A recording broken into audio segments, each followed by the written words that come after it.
Hi and welcome back. I'm testing the arrangement, trying to make it cute.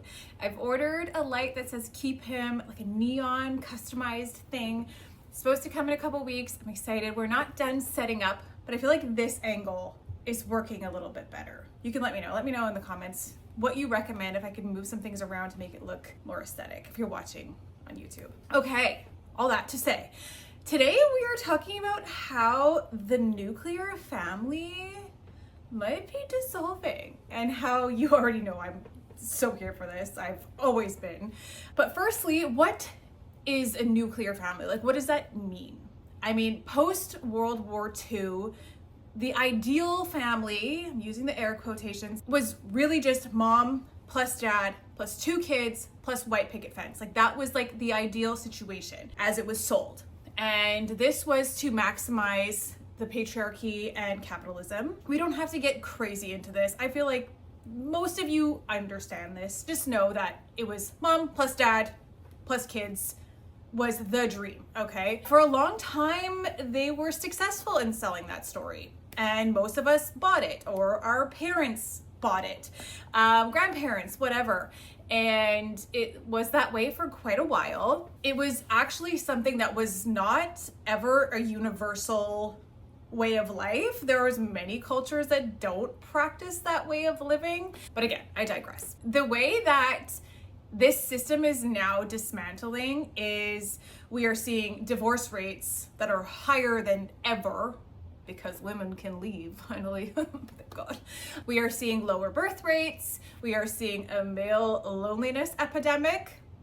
We are also seeing people waiting until they are older to get married. And for women, that's a big deal. Not for men also, but like once we realize that we don't have to get married to be able to have a happy life, some of us are realizing not to do it at all. So it's opening the door for the many possibilities, right? Women are now achieving more financial independence, financial success, career success, and no longer needing to depend on a man. So again, that's opening more doors for women. More and more women are buying homes independently. More and more women are starting businesses, successful ones at that, and women are thriving, okay? We haven't seen, like, we might not be doing as well as men when you look at the numbers, but the rise in women that are financially independent and successful and having career success and all those things and being able to do all the things that make you successful, like buy a house, buy a car, fund your life entirely on your own, all of those things, we're seeing more and more women every year do this. And it scares people. It does. And it's going to continue to scare them until they see, like, okay, we can't fight it. So what do we do? You know, if you can't beat them, join them. And we're so here for this. Not only are women more successful and independent now, there's also fertility advancements like egg freezing and talking about it so openly, like solo motherhood by choice, obviously. But yeah, when you're able to freeze your eggs, you're given a larger time window for fertility. So you can focus on career and all the other things and maybe buying a house or whatever it is, getting all those things established first instead of like, I'm 22, I better have a baby, which so many of us were sold that ideal also, to lock us in when we were young and naive. Yeah, and I mean, the whole thing is really that women are seeing that the road to success is not only marriage. Like, that is not the only option for success. Like, you can really be happy and fulfilled and successful, you know, in the way that we see success entirely independently. So things are changing, honey. If you look, I'm gonna try to put the stats on here for the rise in choice motherhood across North America. It's major in Australia too. I see so many of you are actually from Australia. I don't know how we connected, but I'm here for it. I don't like that you guys have a lot of like gators and spiders and like freaky bugs and stuff. As a Canadian who I kind of love winter because I know it negates having those scary spiders that are this big. And I'm afraid of a house spider, like a little, like for us, like for me, okay? And I'm in the basement when I film, and sometimes we get some real tarantulas, my version of tarantula, okay? So I can't imagine life for you guys. You're already heroes in my mind if you're able to like live with huntsmen and spiders. So I'm gonna lift my feet up.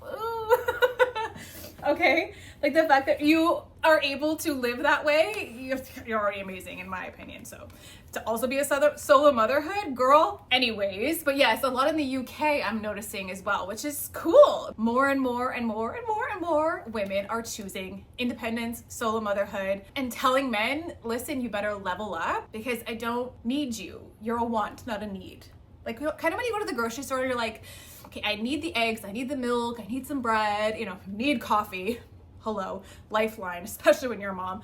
But like, do I need the chips? Maybe not. I'll pass on the chips. They're a want. They're not a necessity. Sometimes we get the want, which is awesome. Sometimes we do want the chips, which is cool. We get them, but we don't need them. Men are sometimes like that. Speaking of the rise in choice motherhood, we're seeing that we're actually a community of women that are pioneering a new way of life. And it's not just me, it's not just one of us, it's all of us coming together and choosing sovereignty and choosing our independence and empowerment. In that independence, we are raising children who see life the way that we do, right? We're passing on our way of life, and they don't see it as weird or strange or crazy.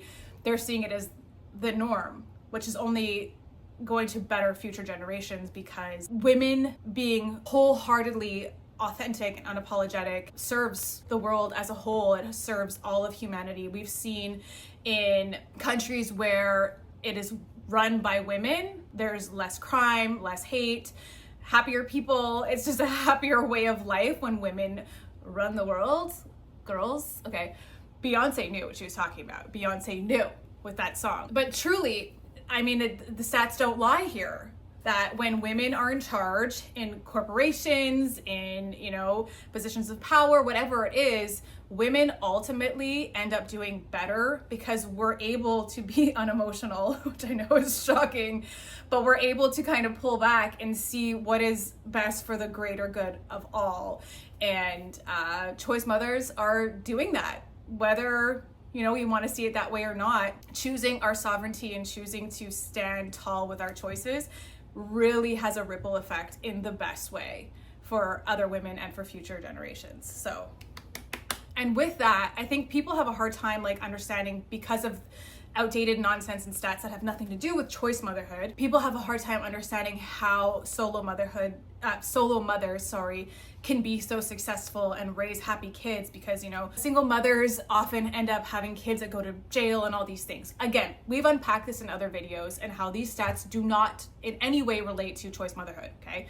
What people don't realize is in choice motherhood, when you're doing something with intention and with a plan and you're really putting effort into something and because you really want it, we already know the outcome is going to be so much greater, right? So having a baby that you really tried for with fertility, like you even see that with couples, like you really struggled through fertility, that baby is loved and valued, and you're like, oh my God, like girl or boy, I was like, I wanted you for a long time. Like mommy was going through hoops and mommy paid a lot of money to be able to hold you in my arms. Like you have no idea what you mean to me. Like you are magic. Like I love you so much. I used to pray for you. Whatever, you know, mommy would be up at night just envisioning what it would be like to finally be able to hold you and whatever. Imagine as a child being raised with that energy. Like mommy wanted you, like you are wanted. How much mom is gonna pour into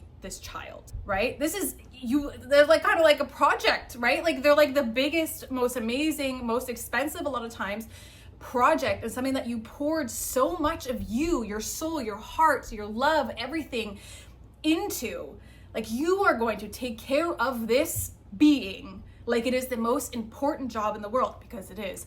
And as a choice mom, doing it from a place like that, that baby is loved, okay? And they feel that. Kids know when they're loved. Kids know when they're wanted. Kids know when they're special. Kids know when their parent is happy to have them, you know what I mean? So it's a big thing, and it has a big impact, again, not only on your kid, but the way your kid impacts the people around them, because they feel loved and valued and special and awesome.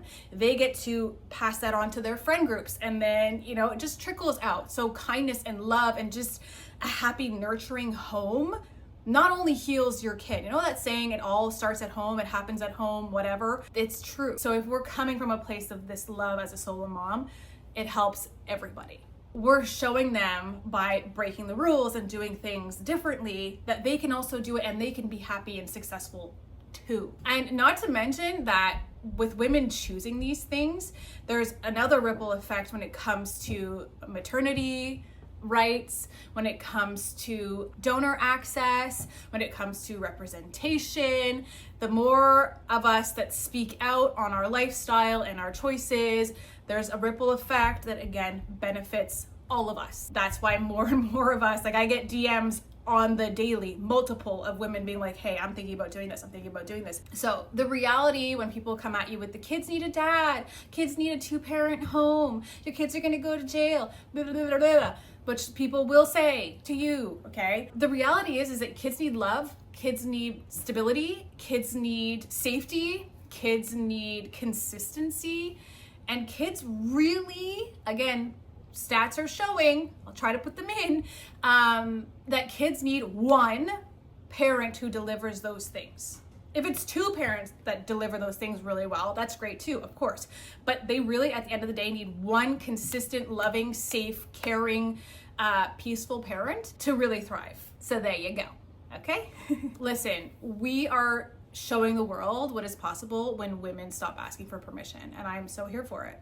So let's keep it up. And this is the reason why when we tally all these things together, the sum of the equation is solo motherhood is an amazing choice. And I do believe that it is going to crumble the nuclear family. And I genuinely think that lavender marriages, if you don't know what those are, you can Google them, and solo motherhood by choice are going to be the traditional family before we know it. I really do. I'm curious what you think, or like communities, which are happening a lot now too, communities of single moms that are coming together and living together, the moms, and raising the kids in like a community all together. So it's kind of like Sister Wives sans the guy. Like he's not involved at all, like other than like donor conception, but like the guy's not actually there. Like you like order from Fairfax or something. But yeah, lastly, this isn't the death of family, okay? I know some people are gonna say, well then this like some families are like over now, it's so sad. No, this is the rebirth of something that benefits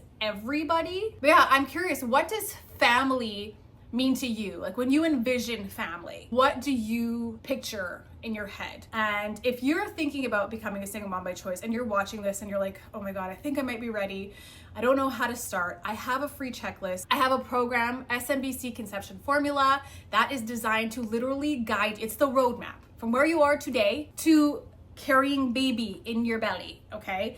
Like everything that you need to know, choosing a donor, how to talk to family members, literally everything, like everything is in there. If you have people that don't really support you, or if you're gonna be thinking about childcare, all of it, everything, even things that you're probably not even thinking about are in there to ensure that you are ready, you're confident, you are empowered in your decision, and that solo motherhood could be the best journey for you. And it's like actually a joyful path, a joyful life, because you deserve that. I also offer one-on-ones.